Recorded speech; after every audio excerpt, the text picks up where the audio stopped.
আচ্ছা মা, কোনো একটা কথা আমার মায়েরা যখনই জেনে যায় সেই ঘরে বাবাদের জানতে আর কতক্ষণ গো।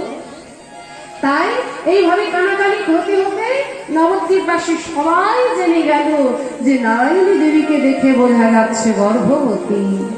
একদিন সকলে মিলে শ্রীবাসের ঘরে উপস্থিত হয়েছে। শ্রীবাস, এই শ্রীবাস, শ্রীবাস। যেই না শ্রীবাস বলে রেখেছে, শ্রীবাস যে তাড়াতাড়ি বাইরে বেরিয়ে আসে। ওগো ওগো, তোমরা আমায় ডাকলে? বলো কি হয়েছে এই সকাল সকাল আমার বাড়িতে? বলো না কি হয়েছে। শুনলাম তোমার ভগিনী নারায়ণী নাকি গর্ভবতী। তা কি করে সম্ভব? সে তো মায়ের বিধবা। আর কেমন ভাবে সম্ভব হলে আমাদেরকে বুঝিয়ে দাও, এর উত্তর চাই। ওগো, আমার সে বাল্য বিধবা আমি জানি, কিন্তু কেমন ভাবে গর্ভবতী হয়েছে এর উত্তর তো আমার কাছে নেই। আমি তো বলতে পারবো না। যদি জানতে হয় তাহলে আমার ভগিনী নারায়ণীকেই ডেকে দিচ্ছি। নারায়ণী, ও নারায়ণী। যেই না নারায়ণী দেবীকে ডেকেছে, এই তো নারায়ণী দেবীকে দেখে বোঝা যাচ্ছে নারায়ণী গর্ভবতী। নারায়ণী, তুমি না বাল্য বিধবা? তাহলে তুমি বলো, তুমি বাল্য বিধবা হয়ে কেমন ভাবে গর্ভবতী হয়েছ? আমাদেরকে উত্তর দাও। নারায়ণী দেবী তো কিছু জানে না। নারায়ণী দেবী সে নবদ্বীপবাসীগণের কাছে করজোড়ে বলে, ওগো তোমরা আমাকে ক্ষমা করো। আমি বাল্য বিধবা হয়ে কেমন ভাবে গর্ভবতী হয়েছি এর উত্তরে যে আমার কাছে নেই। আমি বাল্য বিধবা আমি জানি, কিন্তু কেমন ভাবে গর্ভবতী হয়েছে আমি বলতে পারবো না। উত্তরে নেই মানে? এর উত্তর তো তোমাকে দিতে হবে। এর উত্তর না নিয়ে গিয়ে আমরা এখানে যাব, এখান থেকে যাব না। যেই না বারবার উত্তরে চাও, নারায়ণী দেবী এবার কি করবে? তাই নারায়ণী আর কিছু খুঁজে না পেয়ে আজকে দয়াময়কে ডাকে, হে দয়াময় তুমি কৃপা করো। আমি কেমন ভাবে গর্ভবতী হয়েছি আমি জানি না দয়াময়, তুমি আমায় বলে দাও আমি এদেরকে কি বলবো। তুমি আমাকে কৃপা করো দয়াময়। এদিকে নারায়ণীকে বারবার জিজ্ঞাসা করা হয়, বলো নারায়ণী কেমন ভাবে গর্ভবতী হলে? আর একদিকে মনে প্রাণ দিয়ে নারায়ণী ভগবানকে ডাকে, হে দয়াময় তুমি বলে দাও দয়াময়।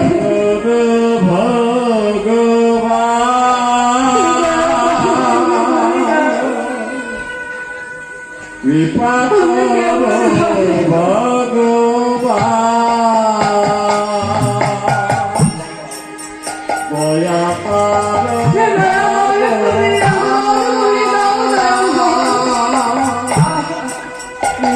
করো ভগবান, দয়া দয়া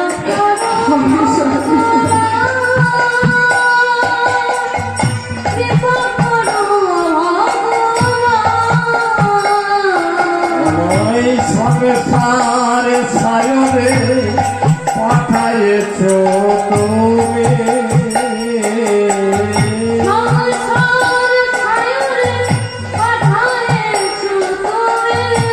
সংসারে সায়রে পাঠাইছ তুমি,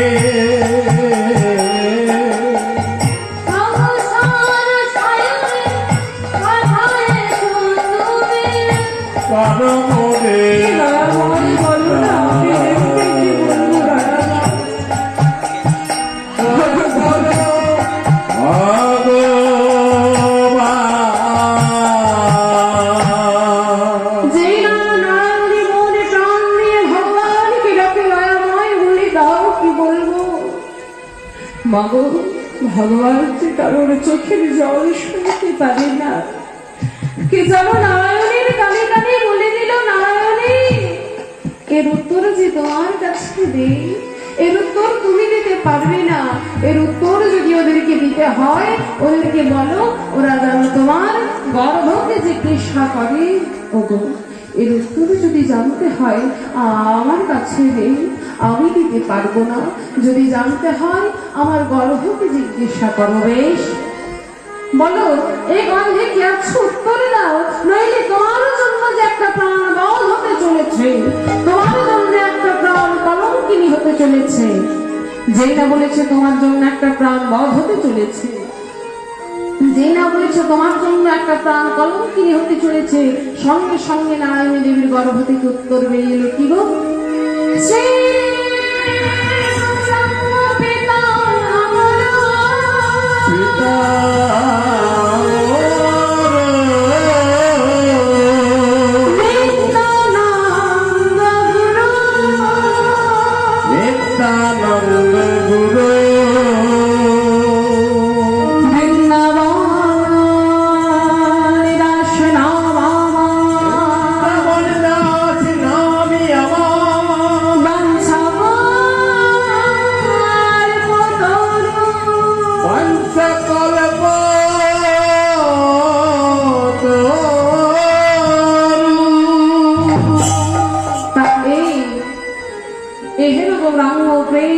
গোপনে গৌরাঙ্গ প্রেম করেছিল কে না এই শ্রীবাসের একমাত্র বোন নারায়ণী দেবী।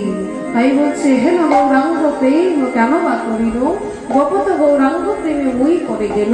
তাই আজকে পদকর্তার সখী ভাবাশ্রিত হয়ে বলছে, ওরে আমি এই জ্বালা আর সইতে পারি না, এই ঘরে গরু জানার জ্বালা আর সইতে পারি না। তাই আজকে পদকর্তা সুখে ভাবাশ্রিত আজকে হয়ে ডেকে ডেকে বলছে, আজ ঘরে গুরু জলার জ্বালা সহিতে না পারে, অবলা করিল বিধে তাহে তুল অবলা করিল বিধে তাহে তুল। তাই মহাপ্রভু সেই শ্রীবাসের ঘরে নাম করে। আচ্ছা বাবা, ও মা একটু এদিকে দিদি, শ্রীবাসের ঘরে নাম করে। আজকে পদকর্তা সুখী ভাবাশ্রিত হয়ে বলছে, কি গো, কি বলছে দেখো, আজ ঘরে গুরু জলা জ্বালা সহিতে না পারে,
জানার জ্বালা মরে গুরু জানার জ্বালা কইব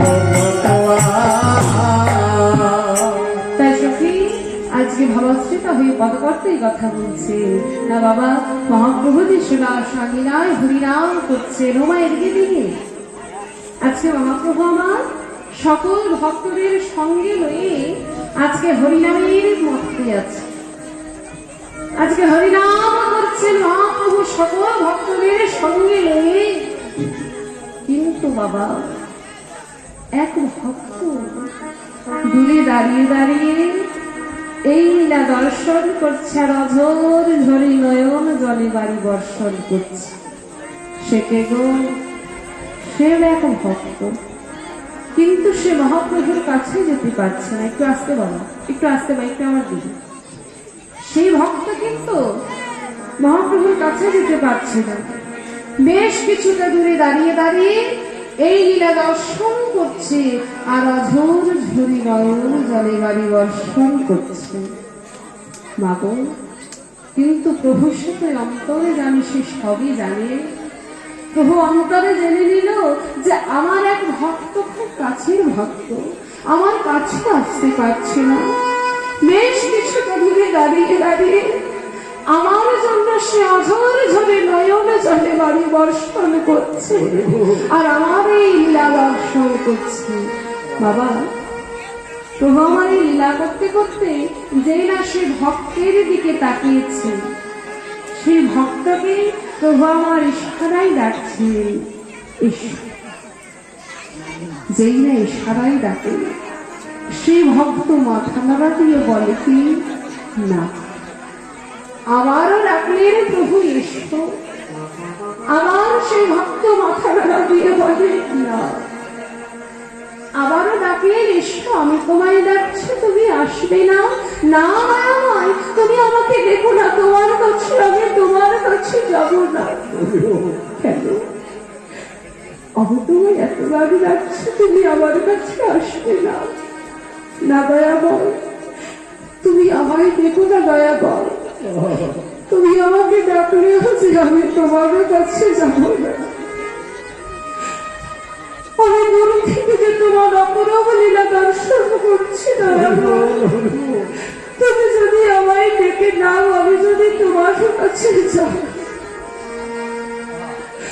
তোমার যে আরো ভক্তরা তোমাকে ছেড়ে চলে যাবে আর আমি একজন ভক্ত হয়ে আমি শুনতে পারবো না। কেন? কেন ভক্ত? তুমি তো আমার ভক্ত, তাহলে তুমি আমার কাছে এলে আমার এই ভক্তটা আমাকে ছেড়ে যাবে কেন? তুমি কি জানো না? তুমি তো ভক্তের হৃদয়ের কথা সবই জানো, ভক্তের কষ্ট তুমি তো সবই জানো দয়াকর। আমি তোমার কাছে কেন যাব না জানো? আমি যে আমি যে অসুচি, আমি যে অপবিত্র তাই আমি তোমার কাছে যাব না হরিদাস। তুমি এ কথা বলো না হরিদাস। তুমি জানো না যে আমার নাম করে তার এইভাবে জাতের বিচার হয় না। মুচি হয়ে সূচি হয় যদি কৃষ্ণ ভজে, আর সূচি হয়ে মুচি হয় যদি কৃষ্ণ ত্যাজে। নিতাই গৌর হরিদাস, আমাকে যে ভালোবাসে, আমার নাম যে করে, তার যে এইভাবে জাতের বিচার হয় না। যে আমাকে ভালোবাসে, যে আমার নাম করে, তার একটাই জাত, একটাই পরিচয়, সে হলো আমার চরণের দাস। তুমি জানো না দয়াময়, আমি তোমার কাছে যাব বলে ছোটবেলা থেকে ঘরে ছেড়ে বাহির হয়েছি, কিন্তু এই মুসলমানের ভাবে অন্য খেয়ে একটু বড় হয়েছি বলে এই জগতে সমাজে যত বৈষ্ণব সমাজ, তারা যে আমাকে দেখলে দূর থেকে হেঁটে চলে যায়, আমার ছায়া পর্যন্ত ডেঙ্গায় না, এক জায়গায় বসে কখনো কোনোদিন সেবা করে না। আমি অস্পৃশ্য অসুচি বলে দয়াময়, তুমি আমায় দেখো না দয়াময়, আমি তোমার কাছে যাব না। বাবা, ভগবানের কাছে ভক্তের কি বিচার হয়? কে উচ্চ, কে নিচ, কে ধনী, কে দরিদ্র বিচার হয় না। ভগবানের কাছে ভক্ত সবাই সমান। ভগবানকে যে ডাকতে পারে ডাকার মতো সে যে ভগবানের চরণের দাস হয়ে যায়। হরি বল, হরি বল, হরি বল।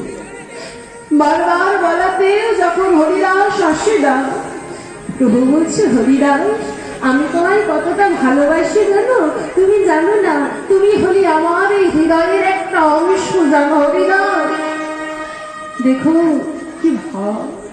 হরিদাস, তোমার অঙ্গে যদি কষ্ট, তোমার অঙ্গে যদি কোনো কিছু আঘাত লাগে, আগে আমার অঙ্গে লাগে। তোমার দুঃখ হলে আগে আমার দুঃখ হয়। তুমি কষ্ট পেলে আগে আমি কষ্ট পাই। তো ভক্ত জানো, যেদিন তোমার অঙ্গে পড়ে শত শত চাবুকের আঘাত, সেই প্রত্যেকটি চাবুকের আঘাত আগে আমার অঙ্গে লেগেছে, আগে আমি আঘাত পেয়েছি। সেই 22 বাজারে বেত্রাঘাতে যেদিন তোমার অঙ্গে মারা হয় শত শত চাবুকের আঘাত, বিশ্বাস না হলে আমার কাছে এসো, আমার কাছে এসে দেখে যাও, সেই চাবুকের আঘাতের দাগ এখনো আমার গায়ে আছে। এই কথা শুনে হরিদাস আর থাকতে পারল না। গৌরহরির চরণ তলে লুটিয়ে পড়ে চিৎকার করে গৌরহরিকে ডেকে উঠল, দয়াময় আমার প্রভু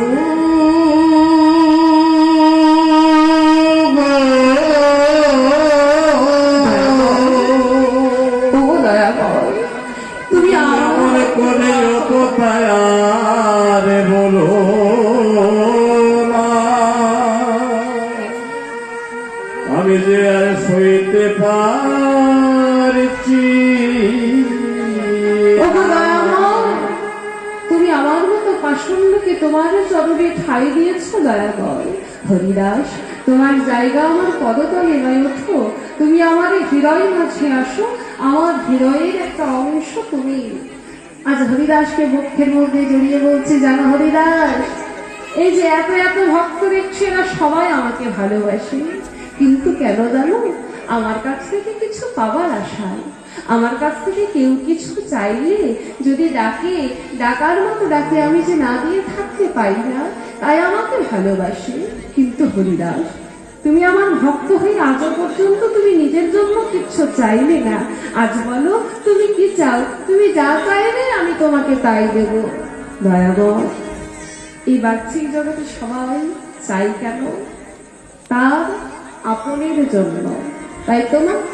আমরা মন্দিরে গিয়ে বলি, ঠাকুর আমাকে ভালো রেখো, আমার বাবা মাকে ভালো রেখো, আমার পরিবারের সবাইকে ভালো রেখো। এই যে বাবা, যদি কারণ আপন বলতে কেউ থাকে সে তার জন্য চাই, কিন্তু আমার আপন বলতে তো একমাত্র তুমি দয়াময়। তাহলে আমি কার জন্য চাইবো? আমি তোমার জন্য চাইবো? বলি না, আজ তুমি নিজের জন্য কিছু চেয়ে নাও, নিজের জন্য বেশ দেবে, বেশ যদি দিতে হয় তবে শোনো। আচ্ছা মা, যদি কোনো মাতা পিতা মারা যায়, শেষকৃত্য সমাধান করে কে বাবা? সন্তান যারা তারা, তাই তো? দয়াময়, আমার তো কোনো সন্তান নেই, তাই ওকে দয়াময় আমার একটা চাওয়া দেবে যখন। শোনো, যেদিন আমি পৃথিবী ছেড়ে চলে যাব, যেদিন আসবে আমার অন্তিম দিন, সেদিন তুমি আমার সন্তান হয়ে আমার শেষকৃত্যটাকে সমাধান করে দিও। হরিনাম, তুমি কি চেয়ে বসলে?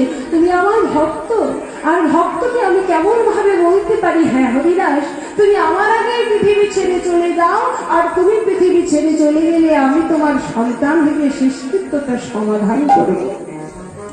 আচ্ছা বাবা, এই যে আমার মায়েরা বসে আছেন, বাবারা বসে আছে, আমি যদি আপনাদের চরণে প্রণাম করে বলি যে মাগো, আপনারা আমাকে আশীর্বাদ করুন যেন আমি আপনাদের আগে এই পৃথিবী ছেড়ে চলে যেতে পারি, তো কি বলতে পারবে?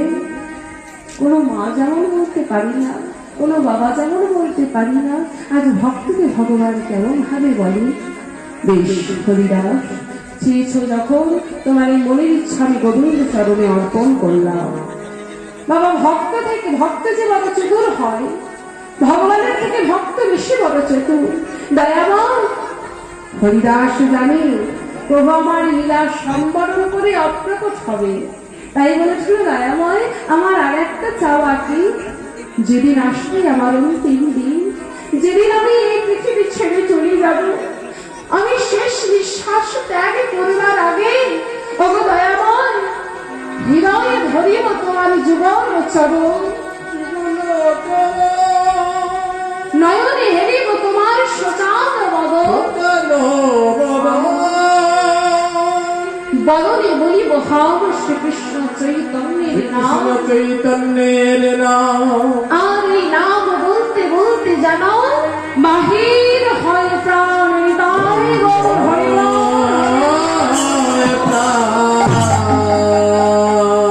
এত বড় ভক্ত দেখো, মুসলমানের ঘরে জন্ম নিয়েও মুখে গৌর হরির নাম বলতে ছাড়ল না। কত মার খেয়েছে, কত কষ্ট পেয়েছে, এই হচ্ছে ভক্ত। তাই মহাপ্রভু সেই হরিদাসকে বলছো, গো হরিদাস তুমি একটু নাম করো, সবাই নাম করছে, তুমি একটু নাম করো। তাই হরিদাসকে লয়ে সঙ্গে সঙ্গে আজকে নাম করছি। আমরাও করবো কেমন, আমরা বলেছি আমরাও একটু আমাদের হরির ভগবান গৌর হরি সবাই মিলে গাইবো। বলে ভজ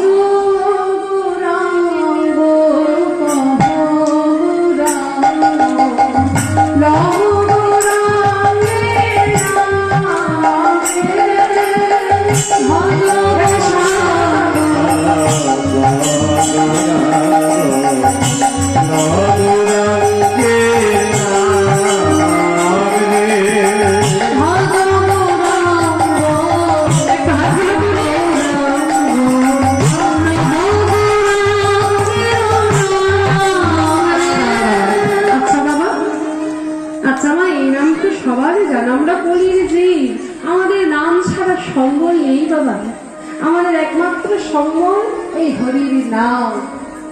হরির নাম হরির নাম হরির নাম এব কেবলম কালে উনষ্টব কালে উনষ্টব কালে উনষ্টব গতিরন্যথা।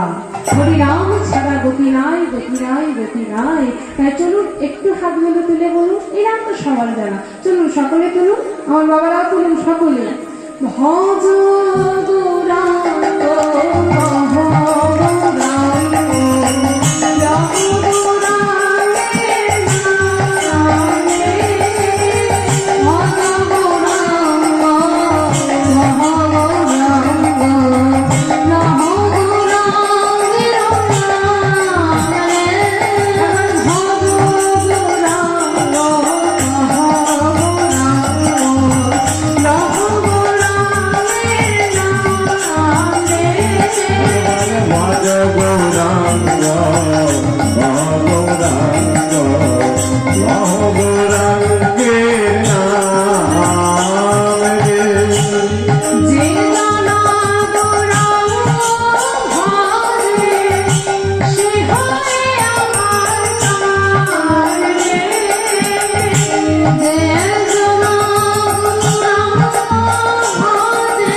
বাহ,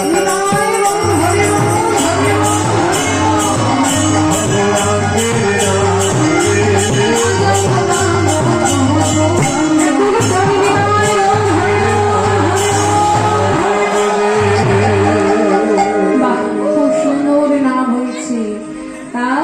আজকে খুব সুন্দর নাম করছি, তাই আজকে বলছি ওই আয়া তোরা সকলে আয়, আজ কহ সখী কিবা করে জীবন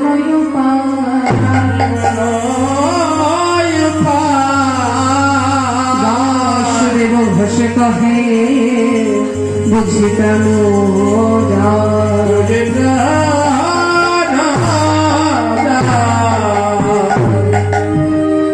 বাসুদেব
এবার যাবো আমরা কোথায়? লীলার মধ্যে, মানে শ্রীধাম বৃন্দাবন ধাম।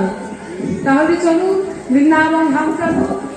আচ্ছা বাবা, আচ্ছা মা, আজকে বৃন্দাবন যেতে হবে, তাহলে চলুন সকলে মিলে যাবো শ্রীধাম বৃন্দাবন। আর আজকেও ভাড়া স্বরূপ লাগবে আমার লক্ষ্মী মায়ের একটু রূপধ্বনি, বাবাদের একটু হরিধ্বনি। চলুন সকলে মিলে যাই শ্রীধাম বৃন্দাবন। আমার লক্ষ্মী মায়েদের একটু রূপধ্বনি, একটু বাবাদের একটু হরিধ্বনি হয়ে যাচ্ছে।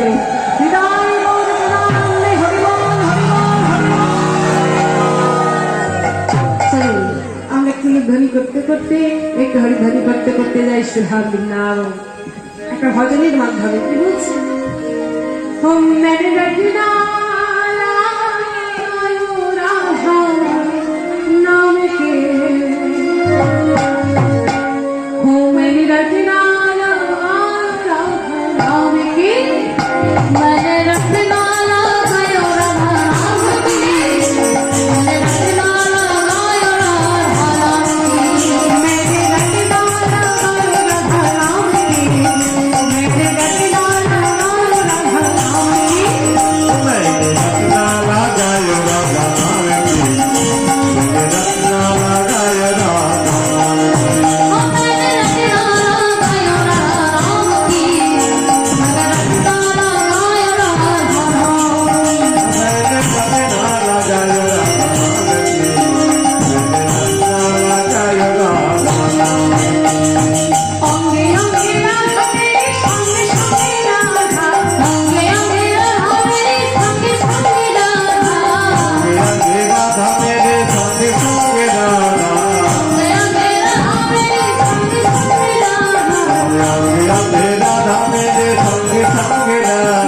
की मैंने देखे ना ना ना ना हाथ কিন্তু সকলে উঠছে না। হ্যাঁ হাত নেই না। জয় রাধে। আচ্ছা বাবা খুব কষ্ট হচ্ছে? ও মা খুব কষ্ট হচ্ছে? হয়নি? না না, যাদের হাত উঠছে তারাও হচ্ছে হয়নি, আর যাদের হাত উঠছে না তারা তুলতে পারছে। তবে এখন হাত তুলতে কি কষ্ট? হ্যাঁ অনেক জায়গায় আছে মায়েরা ভয় পায় যে হাত তুলবো না বাবা, সবার সামনে হাত তুলে তুলে চৈতালির সঙ্গে একটু নেচে দেবো, ওই বসে বসেই বাড়িতে গিয়ে যদি আবার বাবা ভালো রকম দেয় যে সবার সামনে এইভাবে হাতগুলো তুলে তুলে বেশি নেচে চলে এলে অসুবিধা নেই। এরকম যদি হয় এটা হরিনামের নৃত্য। এরকম হলে আমাকে ফোন করবেন, আমি বাবাকে বুঝিয়ে বলে দেবো। কেমন? আচ্ছা শোনো শোনো, হ্যাঁ এই যে সকলকে বেশ ভালো রকম বসে আছে, তুমি হাত তুলে তুলে করতালি দিতে বলছো না, এই করতালি দিলে কি হয় গো? ও বাবা তুমি একটা ভালো প্রশ্ন করেছো তো। দেখুন বাবা, এই যে আপনাদেরকে হাত তুলে তুলে করতালি দিতে বলছি, ছোট্ট বোনটা আবার বলছি এত সুন্দর বসে আছে, আবার কষ্ট করে হাত তুলে তুলে করতালি দিতে বলছো, করতালি দিলে কি হয়? হ্যাঁ, এটা আগে বলে দিই, এটা আমার কথা নয়। ঠাকুর রামকৃষ্ণদেব বলেছেন, একটা গাছে যদি অনেকগুলো পাখি বসে থাকে আর সেই গাছের নিচে গিয়ে যদি করতালি দেওয়া হয়, কি হয় বাবা?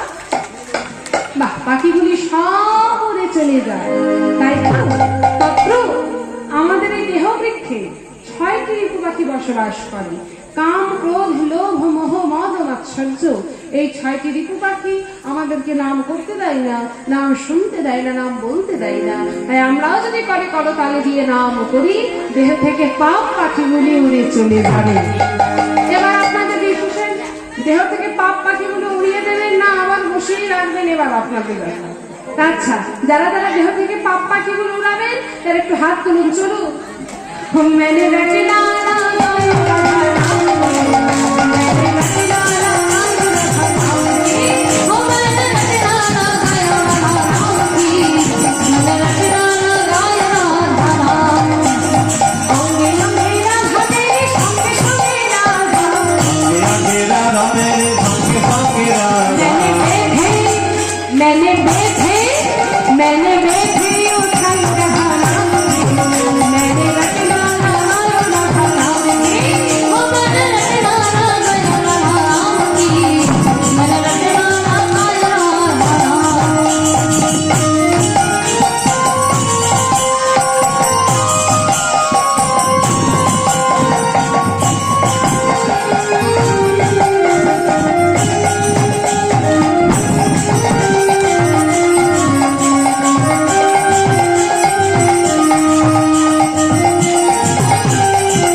मैंने मांग भरी हो रहा नाम, मैंने रचना लगायो रखा नाम की, मैंने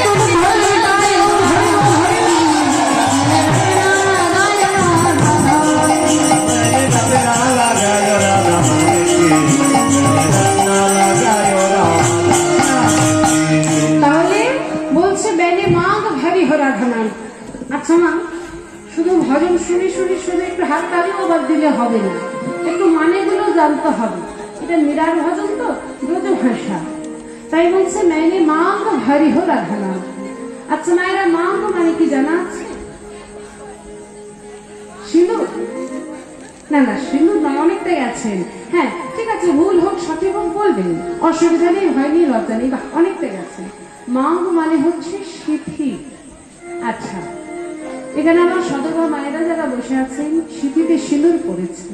আচ্ছা মা, এই সিথিতে সিঁদুরটা কেন পরেছেন গো, একটু বলুন তো, একটু জোর করে বলুন, অসুবিধা নেই, বলুন। স্বামীর মঙ্গলের জন্য। বাহ, আচ্ছা মা ঠিক আছে, হয়তো বলছেন আমি শুনতে পাচ্ছি না।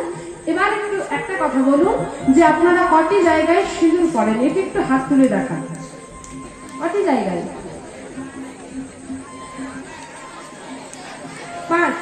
বাহ, এক মা বলেছেন 5, অনেকে 3, অনেকে 4। ঠিক আছে। আচ্ছা মা, 5 জায়গায় কোথায় কোথায় কি সারাই দেখান আমি দেখতে পাচ্ছি। 1 নম্বর সিথি, 2 নম্বর কণ্ঠ, 3 নম্বর শাখা, 4 নম্বর আচ্ছা কাপড়ের আঁচলে ফুটে আছে, 5 নম্বর, হ্যাঁ 4 নম্বর হলো, 5 নম্বর, ও ঠিক আছে ঠিক আছে, আচ্ছা ঠিক আছে, আমি বলে দিচ্ছি। শুধু 5টি জায়গায় সিঁদুর করবেন। কোথায় কোথায়? 1 নম্বর সিথি, 2 নম্বর শাখা, 3 নম্বর লোহা, 4 নম্বর কপাল, কপালে নেওয়ার পর যেটা আঙুলে লেগে থাকবে মাথায় মুছে নেবেন। আর যে মায়েরা কণ্ঠে নেন অবশ্যই নেবেন, যে মায়েরা এই কাপড়ের মধ্যে নেন, আঁচলের মধ্যে, তারাও যারা নেন তারাও নেবেন, বারণ করবো না। কিন্তু আমি যে 5টি জায়গায় বললাম সেই 5টি জায়গায় কেন নেবেন, কারণ 5টি জায়গায় 5টি দেবতা অবস্থান করেন। একটু মন দিয়ে শুনবেন। 1 নম্বর সিথি, আপনারা বলে দিয়েছেন সিথিতে সিঁদুর করবেন স্বামীর মঙ্গলের জন্য। 2 নম্বর শাখা, শাখাতে সিঁদুর করবেন শঙ্খ চুরির জন্য। 3 নম্বর লোহা। তার আগে একটা কথা বলি, আচ্ছা যমরাজকে কে কে ভয় পান না? একটু হাত তুলুন তো দেখি। হরিবল হরিবল। ও মা, ও আর তো করে একটা বোন হাত তুলেছে। এই যে আমার মতো নিয়ে একদম তোমার মতো? আমার মতো। আমি তো ভয় পাই না যমরাজকে। হ্যাঁ, যমরাজকে ভয় পাও না? একদমই না। এই যে ভাই হাত তুলেছে, যমরাজকে ভয় পাও না? পাও না? ও লজ্জা পেয়ে গেছে। এই তুমি যমরাজ কে জানো? ও মা, আমার দাদু হয় গো, চিনবো না? দেখছেন দাদু হয়। হ্যাঁ, আচ্ছা শোনো তাহলে পুরোটা খুলে বলি। যমরাজের নাম্বারটা আমার কাছে আছে, বুঝলে? আমি হ্যালো বলে দিই, আমার কাছে আসে, এসে আমার সাথে পড়া করে, গান করে, মোবাইল দেখে। ও বাবা, বলছে যমরাজের নাম্বার আছে। হ্যালো করে দিলে নাকি ওর কাছে আসে, পড়া করে, গান করে, মোবাইল দেখে। হ্যাঁ গো মা, ভয় পান না? এই তোমরা ভয় পাও? তোমরাও পাও না? তোমাদের কাছে আসে? আসে এক দলে। শুনে বলছো? একবারে? যাই হোক, আমার ভাইরাও ভয় পাই না, তবে আসে না, তবে ভয় পাই না। বাবা, যমরাজকে আমরা সবাই ভয় পাই, কারণ কি সুন্দর দোতলা 3 তলা বাড়িটা করে মাগো, বেশ তো এসি লাগিয়ে খাচ্ছি, রাখছি, ঘুমাচ্ছি। কিন্তু যদি যমরাজ এসে আমাদের প্রাণ পাখিটা নিয়ে চলে যায়, এসব আর ভোগ করতে পারবো না। শিশুকালে হরি ভজে হরি তলার আসে, আর বুদ্ধকালে হরি ভজে জমের তলা আসে। হরি বল। তাই যমরাজকে সন্তুষ্ট করবার জন্য লোহাতে সিঁদুর পড়বে। 3 নম্বর গেল। 4 নম্বর কি দেখছেন? 4 নম্বরটাতে সবাই কলিযুক্ত, আধুনিক যুগ। ওই কপাল আর কেউ মনে রাখবে না, কারণ কপালে মায়েরা সিঁদুরের টিপ আর কেউ নেয় না, যত এলাস্টিক উঠে যাচ্ছে। এখনকার মায়েরা ওই এলাস্টিক যেগুলো উঠেছে সেগুলো দিচ্ছে না। মা বারণ করবো না, অবশ্যই নেবেন। আধুনিক যুগে উঠেছে, কেন নেবেন না? অবশ্যই নেবেন। কিন্তু মা গো, ওই এলাস্টিকের নিচে ছোট্ট করে হলেও একটু সিঁদুরের টিপ নেবেন, কারণ সেখানে স্বয়ং শ্রী হরি নারায়ণ অধিষ্ঠান করেন। সর্বশেষে যেটা আঙুলে লেগে থাকবে, মাথায় মুছে নেবেন, সেখানে স্বয়ং ভোলানাথ প্রতিষ্ঠান করেন। নবীর মধ্যে গঙ্গা শ্রেষ্ঠ, পুরাণ সমূহের মধ্যে শ্রীমদ্ ভাগবত শ্রেষ্ঠ, আর বৈষ্ণবের মধ্যে দেবাদিদেব মহাদেব শ্রেষ্ঠ। নিতাই গৌর হরি বল, হরি বল, হরি বল।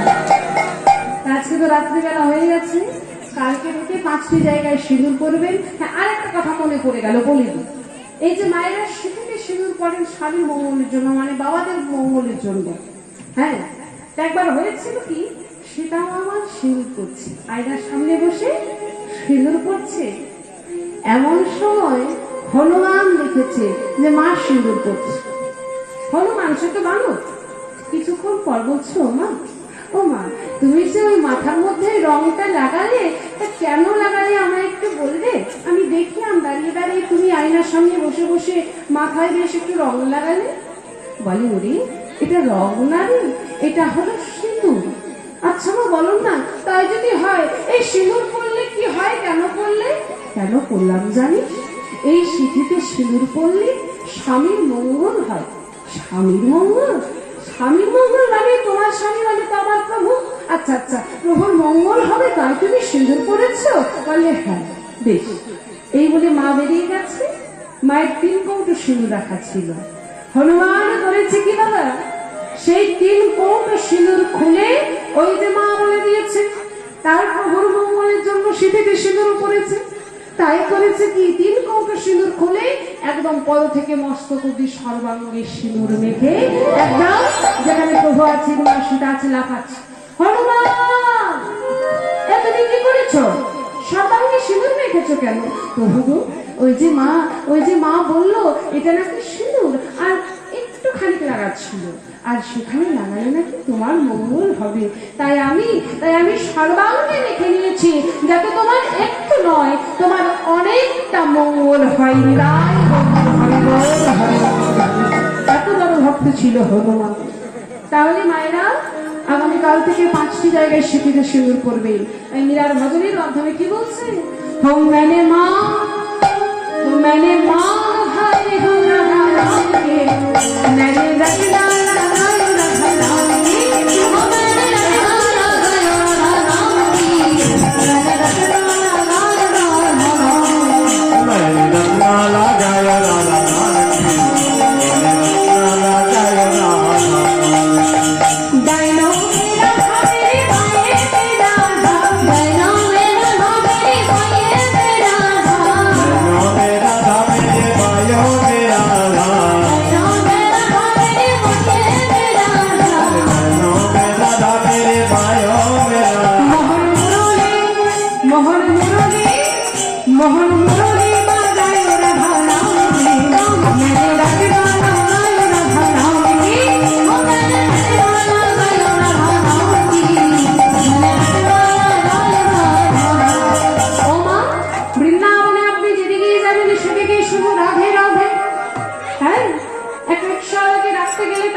সেটাও রাধে রাধে বলি। তাই বলছে কি গো, ও মোহন মুরলী, ও মোহন মুরলী বাজায় রাধা নামকে, मैंने रखना लगायो राधा नामके। रचना लगायो राधा नाम की, मैंने रचना लगायो राधा नाम की।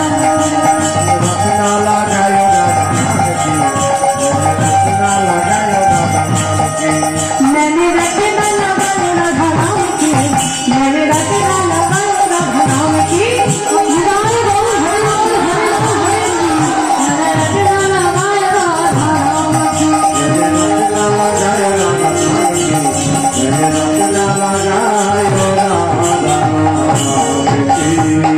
बोलिए राधा रानी की, ढाके बिहारी लाल की, वृंदावन धाम की। আর একটু জোরে হবে কি? বাহ, জোর হয়েছে, কিন্তু আরো জোরে হতো যদি সবাই দিত। যাই হোক, তাহলে চলুন আমরা একটু রাধারাম গাইতে গাইতে লীলা ভজনের সত্যি শুনতে রাম শ্রীহাম বৃন্দাবন।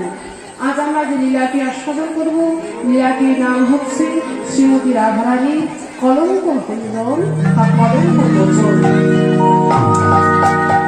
শ্রীমতী রাধারানী কলঙ্ক মোচনার্থে গোবিন্দ আমার যে লীলাটি করেছিলেন তার কিয়মের সংকীর্তন, অর্থাৎ শ্রীমতী রাধারানীর কলঙ্ক ভঞ্জন বা শ্রীমতী রাধারানীর কলঙ্ক মোচন।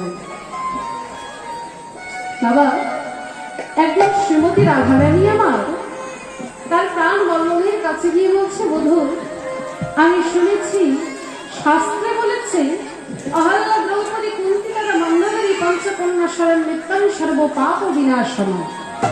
এদিকে মা, এদিকে। এই যে পঞ্চ সতী রমণী কন্যার আমি নাম করলাম, অহল্যা দ্রৌপদী কুন্তিকা মন্দগরী, এদের যদি প্রাতকালে নাম করা হয় তাহলে নাকি সর্ব পাপ থেকে মুক্তি লাভ করা যায়। কিন্তু বলো বলো, এরা সতী হলো কি করে? এরা তো প্রত্যেকেই অসতী। হ্যাঁ গো, এই যে অহল্যা দ্রৌপদী কুন্তি তারা মন্দগরী, এরা তো প্রত্যেকে অসতী। শাস্ত্র বলছে সতী, কিন্তু আমি বলছি অসতী। শুধু মুখে বলে দিলে তো হবে না, প্রমাণ দিতে হবে। আমি তাই দেব, একটু মন দিয়ে শুনবে। অহল্যা কিভাবে অসতী হলো? গৌতম মুনির স্ত্রী ছিল অহল্যা। গৌতম মুনির কাছে যখন দেবরাজ ইন্দ্র শিষ্যত্ব গ্রহণ করতে যায়, অহল্যার রূপ যৌবন দর্শন করে তার মনে কামনার বাসনা জেগে ওঠে।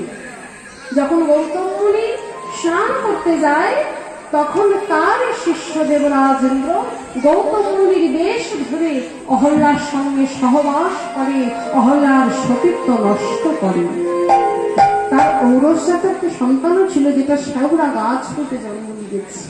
তাহলে অহল্যা অসতী হচ্ছে না? কি গো বাবা, অহল্যা অসতী হচ্ছে না?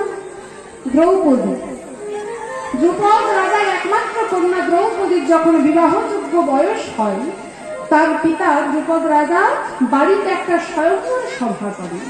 যে স্বয়ংবর সভায় সমস্ত দেশের রাজপুত্র তারা এসেছিল এবং একটা পরীক্ষা করা হয়েছিল। কি, গাছের ডালে ঝোলানো থাকবে একটা মাছ, মাথাটা নিচের দিকে করে, আর নিচেতে এক পাত্র থাকবে জল।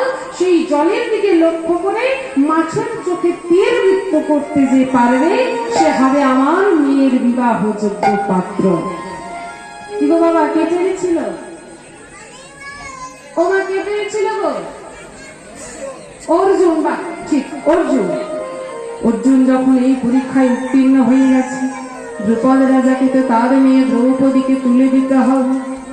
অর্জুনের হাতে যখন তুলে দিল, এদিকে পঞ্চ পাণ্ডব যুধিষ্ঠির, ভীম, অর্জুন, নকুল, সহদেব, সর্বশেষে ছিল দ্রৌপদী। বাবা, ঘরের মধ্যে ঢুকতে না ঢুকতে দরজা থেকে মাকে ডেকে উঠলো সব থেকে বড় দাদা যুধিষ্ঠির। মা গো, তুমি একবার বাইরে বেরিয়ে এসে দেখো, তোমার জন্য যে অমূল্য রত্ন ধন এনেছি। মা আমার না দেখে, না বুঝে, না শুনে বলে দিল, ওরে বাবা, তোরা যায় আনিস না কেন, আমাকে দিতে হবে না। তোরা যেন 5 ভাইয়ের সমান ভাগে ভাগ করে। হ্যাঁ গো বাবা, দ্রৌপদীকে 5 ভাগে ভাগ করা যায়? যাবে না, যাবে না। তাহলে তার হয়ে গেল 5টা স্বামী, যুধিষ্ঠির, ভীম, অর্জুন, নকুল, সহদেব। যার 5টা স্বামী সেও তো অসতী, কুন্তি। কুন্তি কুমারী অবস্থায় গর্ভবতী হয়েছিল। কেমন ভাবে? সূর্যদেবের আরাধনা করত। তাই একবার সূর্যদেব সন্তুষ্ট হয়ে বলেছিল, বলো কি চাও? পরীক্ষা করবার জন্য সূর্যদেবকে নিজের করে চেয়েছিল। আর যেই না চেয়েছিল কুন্তি, অমনি সূর্যদেব তথাস্থ হয়ে গর্ভবতী করে দিয়েছিল। যেই না গর্ভবতী হয়েছে, তোমারই অবস্থায় গর্ভবতী, একটা তো কলঙ্কের বিষয়। তার ইচ্ছা শক্তি দ্বারা কর্ণদিকে ডিম্ব প্রসব করেছিল। যেই ডিম্বটি একটা কৌটের মধ্যে ভরে নদীর জলে ভাসিয়ে দিয়েছিল, যেই কৌটটি পেয়েছিল ধীরজ, যেখান থেকে জন্ম হয়েছিল কর্ণের। তাহলে কুন্তি অসতী হচ্ছে না বাবা? কুমারী অবস্থায় গর্ভবতী। তারা কিষ্কিন্ধার অধিপতি বালির স্ত্রী ছিল। তারা বালিকে যখন বধ করা হয়, আবার পুনরায় বালির ভাই সুগ্রীবকে করা হয় রাজা, আবার তারা কি করা হয় রানী। তাহলে তার দুটো স্বামী, প্রথমে বালি, তারপর সুগ্রীব, যার দুটো স্বামী সেও তো অসতী। মন্দোদরী, ওমা, রাবণের স্ত্রীর নাম হচ্ছে বাবা মন্দোদরী। রাবণ ভীষণ অত্যাচার করত, হ্যাঁ, সবার কাছ থেকে কর আদায় করতো, কিন্তু যারা মুনি ঋষি তারা কোথা থেকে কর দিত?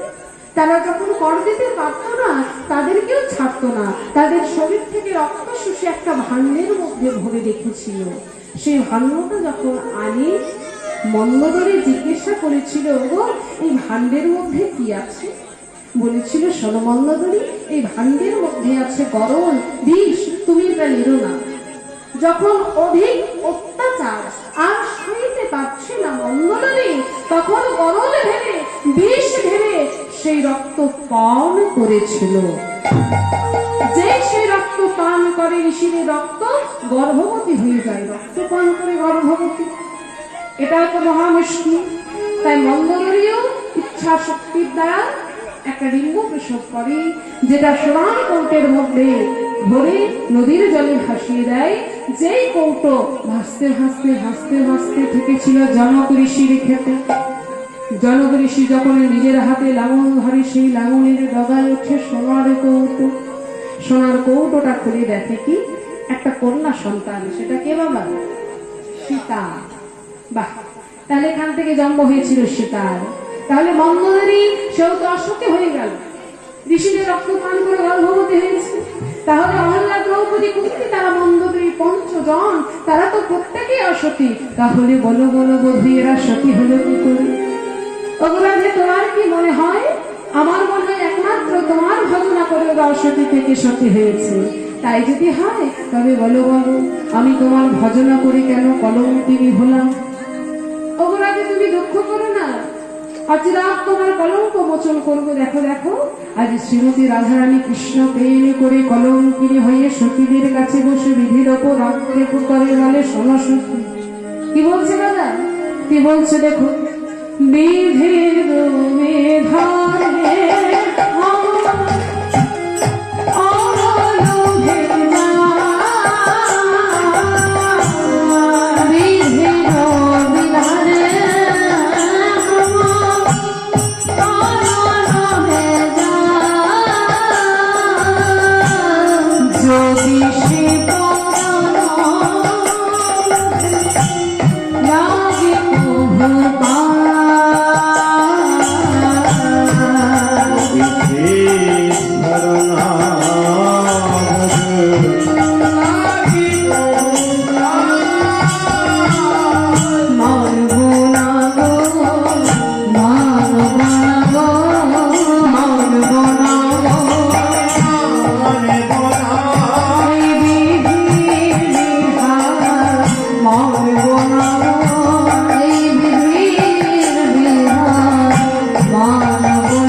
রাধারানী আছে সখীদের কাছে বসে বলছে, আমি বিধির বিধান মানবো না, আমি দেবরী পরায় দেবী বিধির বিধান মানবো না।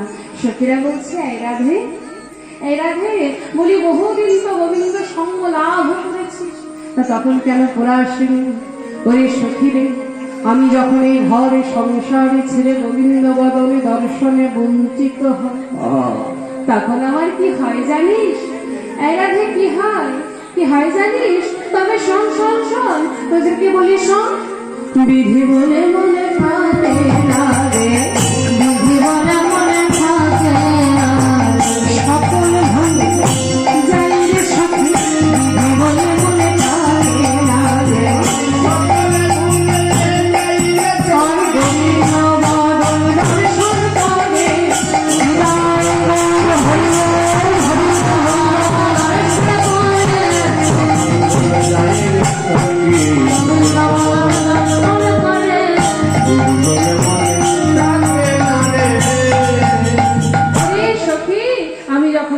সংসার ছেড়ে গোবিন্দ বদন দর্শনে বঞ্চিত হয়, তখন আমার বিধি বলে মনে থাকে না। তখন পদকর্তা সুখী ভাবাশ্রিত হয়ে বলছে, না থাকারই তো কথা। কারণ কেউ যখন একবার এই ঘর সংসার পরিত্যাগ করে একবার গোবিন্দ বদন দর্শনে বঞ্চিত হয়, তখন কি তার বিধি বলে মনে থাকে? তখন সে বেদ বিধির পরপারে চলে যায়। অতএব রাধে, তোমাকে এমন ভাবে থাকতে হবে। রাধারানী বলছে, না সত্যি না, আমি এমন ভাবে থাকবো না, আমি অভিশাপ দেব। তাই রাধারানী অভিশাপ দিচ্ছে। কি গো ওমা? তাকে সখীদের কাছে বলছে, আজ রাধারানী বলছে, ওরে সখীরে, আমি তাদেরকে অভিশাপ দেব। কি অভিশাপ জানিস? কি অভিশাপ? তবে সব। রাধারানী বলছে, কি গো? আপনার দেশ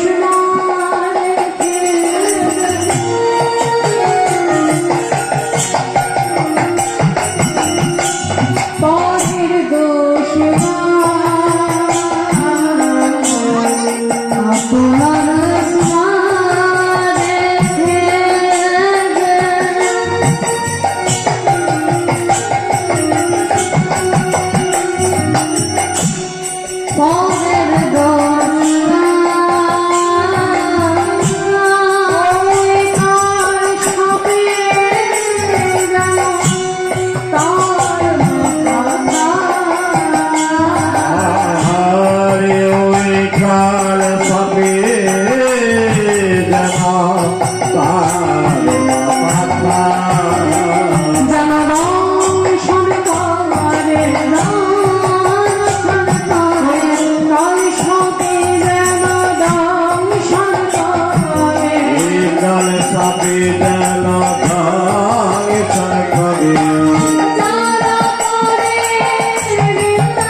সখী, আমার এই অভিশাপে মন ভরল না, এই অভিশাপে মন ভরল না। না না না, আমি আবার অভিশাপ দেব। কি অভিশাপ দিবি? কি অভিশাপ দেবো জানিস? তবে সব আমার বধূকে দেখে প্রিয়া ভাগে না,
বাবা হাত তুলছেন। তা হ্যাঁ গো বাবা, এই যে আজকে হরিনাম হচ্ছে, আচ্ছা সত্যি কথা বলুন তো, এই যে অনেকে এসেছেন আবার এসেও বাড়ি চলে যাচ্ছে, আর এই গ্রামে যত মানুষ আছে যত, সবাই কি এসেছে আজকে? সবাই এসেছে? সবাই আসে। আচ্ছা বাবা, আবার অনেকে ভাবে এই বয়সে হরিনাম, এই বয়সে আবার কি হরিনাম করবো, সেই যখন বয়স্ক হব তখন একটু সামনে বস না, এখানকার নয় অনেক জায়গায় বলে, কেননা এখানটা দেখি এটা কিন্তু পরিবেশ নয়, এটা বোঝা যাচ্ছে না। অনেকেই বলে যে এখন আবার কি হরিনাম শুনবো, এখন আবার কি বসে বসে কীর্তন শুনবো, সেই যখন বয়স হবে, সেই দাদু দিদিমার যখন বয়স হবে তখন গিয়ে বসে কীর্তন শুনবো। জয় রাধা। আচ্ছা বাবা, সত্যিই তো তাই। এই যে এত কষ্ট করে বাড়িতে না ঘুমিয়ে এখানে বসে বসে কীর্তন শুনছে, এই যে এত কষ্ট করে আমরা এসেছি, এই যে রাত জেগে কীর্তন করছি, এই কীর্তন যে করছি, হরিনাম করছি, আমরাও একদিন মরবো, আর যারা হরিনাম শুনছে না করছে না তারাও একদিন মরবে। কি গো মা, তা নয়? আমরা কীর্তন করছি বলে আমরা কি কোনোদিন মরবো না? তা কিন্তু নয়। তাহলে হরিনাম করলে কি হয় আর হরিনাম না করলে কি হয়? কি হয় জানে? একটু মন দিয়ে শুনতে হবে। ও মা, বিড়াল দেখেছে? বিড়াল দেখে সবাই দেখেছে, এই গ্রামে সবাই দেখেছে। তাই এটা তুমি কি করে জানলে? আমি দেখেছি তো, কাল থেকে আছে, দেখতে পাবো না? ও কাল থেকে আছে দেখতে, দেখেছ? হ্যাঁ। আচ্ছা বাবা বাবা, বিড়াল সবাই দেখেছে। তা হ্যাঁ গো না, গুরুজনদের মুখে শুনেছি বিড়ালের যখন বাচ্চা হয় 7 বাড়ি না ঘোরালে নাকি তাদের চোখ ফোটে না, সত্যি কিনা জানি না। যাই হোক, তাই তারা করে কি, এক জায়গা থেকে আরেক জায়গায় নিয়ে যায়। আসলে কি জানেন তো, মা তো, মা সবসময় চায়, সকল মাই চাই তার সন্তানকে নিরাপদে রাখতে, সুস্থ রাখতে, ভালো রাখতে। তাই বিড়ালের যখন বাচ্চা হয় দেখবেন সেই বাচ্চাগুলোকে এক জায়গা থেকে আরেক জায়গায় নিয়ে যায়। তো যখন নিয়ে যায় তখন দেখেছে, আমি দেখেছি, বলবো কি হবো? হ্যাঁ বলো তো একটু। কোলে করে। হ্যাঁ, কোলে করে। ও মা, কোলে করে নিয়ে যায়। তোমরা দেখেছো গো বিড়াল বাচ্চা যখন নিয়ে যায় কেমন করে গো? মুখে করে। বাহ, সে কি কামড়িয়ে নিয়ে যায়, ঠিকই বলেছো। তুমি আবার কি বলছো, কোলে করে? আমি তো কোলে করেই দেখেছি। ও বাবা, তাহলে কখন দেখেছো কি জানি। আমি শোনো তো, হ্যাঁ, একটা মা তার সন্তানকে কোলে করে নিয়ে যাবে না? ও বাবা, ওর ভাবতেই আলাদা। একটা মা তার সন্তানকে কোলে করে নিয়ে যাবে না, সে ঠিক, কিন্তু বিড়াল যখন তার বাচ্চাকে নিয়ে যায় মুখে করে ধরে দাঁতে চেপে নিয়ে যায়, তাই তো মা? আবার মনে করুন ওই মা বিড়ালটা একটা শিকার করেছে, ইঁদুর শিকার, ইঁদুর শিকার করে ওই ইঁদুরটাকেও নিয়ে যাচ্ছে, সেই নিয়ে যাওয়াটা দেখেছেন বাবা? আমি এটাও দেখেছি। এটাও দেখেছো? হ্যাঁ। বেশ, ওটা তো কোলে করে শুনলাম, আর এটা কি করে নিয়ে যায় একটু বলো তো? ওই তো ফুটবল খেলার মতো পায়ে করে খেলতে খেলতে। হরি বল, হরি বল। কি গো বাবা, ফুটবল খেলার মতো পায়ে করে খেলতে খেলতে নিয়ে যায়? এটা কেমন ভাবে নিয়ে যায় বাবার একটু বলুন? এটাও মুখে করে ধরে দাঁতে চেপে। এটাও মুখে করে ধরে দেখেছে তো? হ্যাঁ। এ কি তাহলে আমি স্বপ্নতে দেখেছি নাকি? হবে হয়।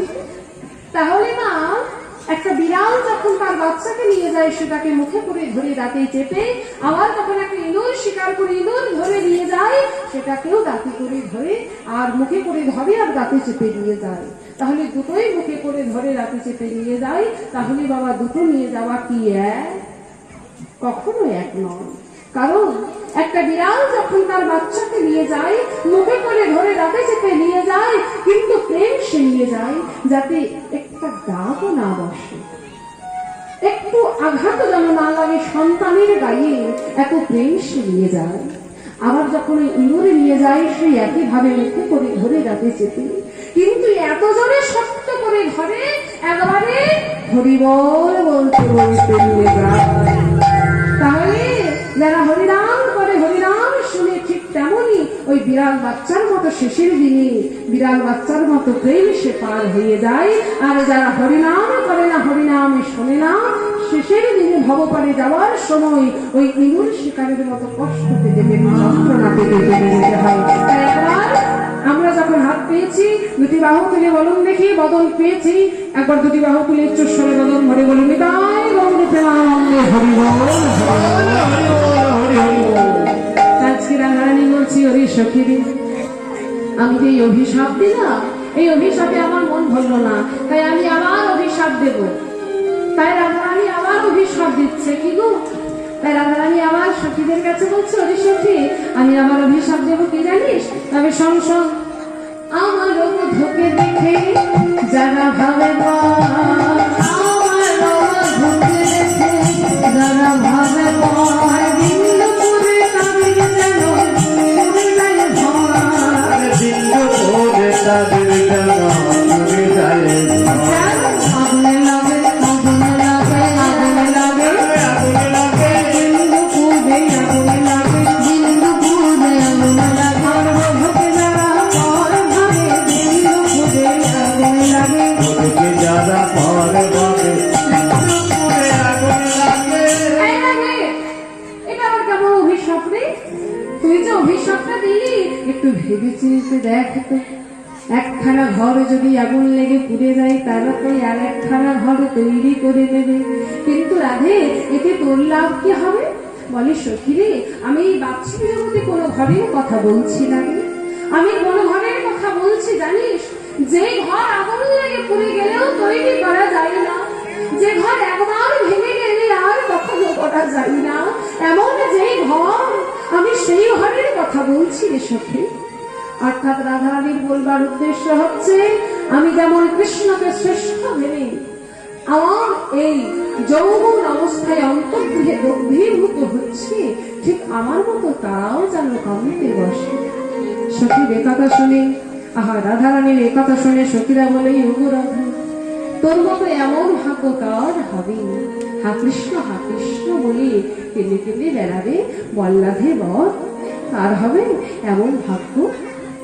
আজ রাধারানী বলছে, আচ্ছা সখী তোদেরকে একটা কথা বলবো। হ্যাঁ বল। আচ্ছা রাধা শোন শোন শোন শোন, তুই যা বলবি বল, আমরা সবই শুনেছি, বেশ তবে শোন।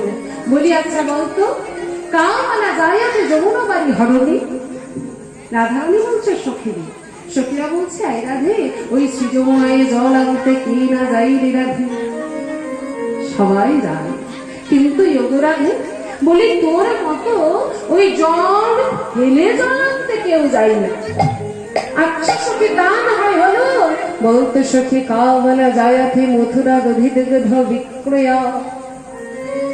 এই রাধে, ওই মথুরার হাটে দধিদুগ্ধ ক্রয় বিক্রয় করতে সবাই যায়, কিন্তু তোর মতো ওই মথুরার হাটে গিয়ে নিজেকে গোবিন্দের সঙ্গে বিলাতে কেউ যায় না। তা না হয় হলো? বলতে সখী কে না পশ্যতে গোবিন্দ মুখার বৃন্দ। এই রাধে, এই বৃন্দাবনে বাস করে, অথচ একবার গোবিন্দ বাদন দর্শন করে না, তা পক্ষে তো হয়? সখীদের এই কথা শুনে রাধারানী বলেছিল, হা ভিক্রি বই জনে কুটোটা পরবাদম। অর্থাৎ রাধার কপালে যত কুটোটা অপবাদ। সখীরা বলছে, রাধে কলঙ্ক নাই তার, কলঙ্ক সবার আছে। আর এক সখী বলে, ওরে সখী কলঙ্ক সবার আছে সত্য, কিন্তু রাধারানীর মতো কলঙ্কিনী হতে কেউ পারবে না। পারবে বাবা? রাধারানীর মতো কলঙ্কিনী হতে কেউ পারবে না। রাধারানী বলছে, তার কারণ তবে শোন, সখী কলঙ্কে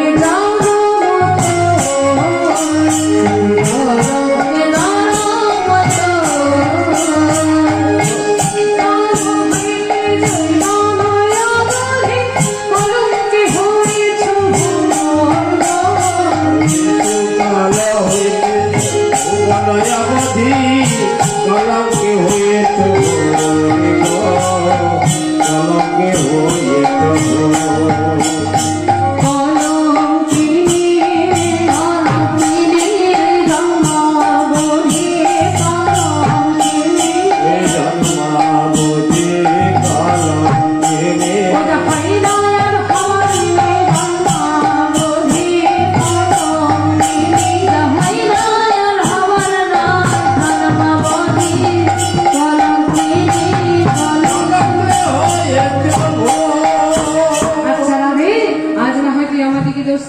কিন্তু বল দেখি রায়, যেদিন তুই জন্মগ্রহণ করেছিলিস ওই সতীকার মন্দিরে, সেদিন তোর কেমন ভাবে জন্ম হয়েছিল তুই জানিস?